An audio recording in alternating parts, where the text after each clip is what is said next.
चैतन्य कानिफनाथ महाराज दरबार डिग्रसचा भव्य धार्मिक सोहळा संपन्न। नाथ भक्त काठी मिरवणुकीत झाले तल्लीन। संगमनेर तालुक्यातील डिग्रस गड येथे ओम चैतन्य कानिफनाथ दरबार तर्फे दरवर्षीप्रमाणे याही वर्षी नाथ भक्त संजय महाराज बिडवे यांच्या मार्गदर्शनाखाली भव्य धार्मिक कार्यक्रमांचे आयोजन करण्यात आलं।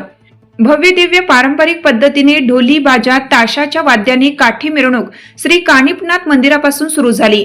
गुप्तलिंग महादेव मंदिर, हनुमान मंदिर, चंद्रगिरी महाराज, जगदंबा माता मंदिर ते थेट गावच्या मुख्य प्रवेशद्वारापर्यंत ही मिरवणूक काढण्यात आली। ग्रामदैवत असलेल्या कानिफनाथ महाराज गडावर आकर्षक अशी विद्युत रोषणाई करण्यात आली व आकाशात उंच झेप घेणाऱ्या फटाक्यांची आतिषबाजी खास आकर्षण ठरले। नाथ भक्त संजय महाराज बिडवे यांनी भाविकांच्या समस्या जाणून घेतल्या व त्या दूर करण्यासाठी आशीर्वाद दिले। ढोलताशांच्या निनादात ओम चैतन्य कानिफनाथ महाराज की जय, बडे बाबा मच्छिंद्रनाथ महाराज की जय या जयघोषाने परिसर दणाणून गेला। यामुळे नाथ भक्तांमध्ये उत्साहाचे वातावरण निर्माण झाले। या पारंपरिक सोहळ्यात नाथांची काठी मिरवणूक, विविध धार्मिक विधी आणि महाप्रसादाचं आयोजन करण्यात आलं होतं।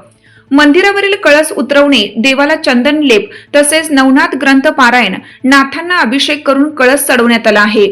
यानंतर आरती, पारंपरिक काठी मिरवणूक, मोठ्या भक्तिभावात हा सोहळा पार पडला आहे।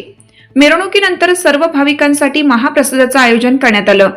जोरवे गावचे सरपंच गोकुळ शेठ दिघे व मालुंजे गावचे सरपंच संदीप शेठ घुगे यांनी अन्नदान सेवेचे उत्तम आयोजन केलं। या कार्यक्रमासाठी पुणे, नाशिक, ठाणे, मुंबई व परिसरातील भाविक मोठ्या संख्येने उपस्थित होते। आयोजकांनी सर्व नाथभक्त भाविक व ग्रामस्थांच्या वतीनं उत्स्फूर्त सहभाग नोंदवला व कार्यक्रमाची शोभा वाढवली। त्यांचे आभार नाथभक्त संजय महाराज बिडवे यांनी मानले।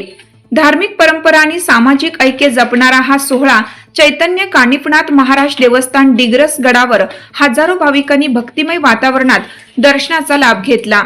महासत्ता न्यूज करिता नवनाथ वावरे, संगमनेर।